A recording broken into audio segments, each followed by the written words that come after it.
আপনি কি হাঁটুর ব্যথায় খুব কষ্ট পাচ্ছেন? খুব কি মাজার ব্যথা হচ্ছে আপনার?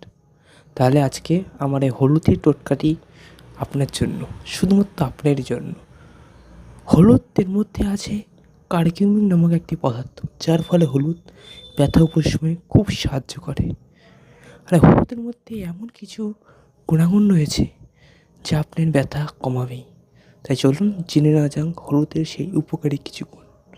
তার জন্য প্রথমেই আপনি ১ গ্লাস জলে ১ চামচ হলুদ এবং ১ চিমটে গোলমরিচ গুঁড়ো এবং তার সাথে একটি অর্ধেক করে রাখা লেবুর রস একসাথে মিশিয়ে সেটিকে আপনি ১০০ ডিগ্রি সেলসিয়াসে গরম করে সেটিকে দিনে ৩ বার আপনারা যেমন চা খান সেরকম চা খাওয়ার মতো খাবেন। দেখবেন ৭ দিনের মধ্যেই আপনারা ফলাফল অনুভব করতে পারবেন।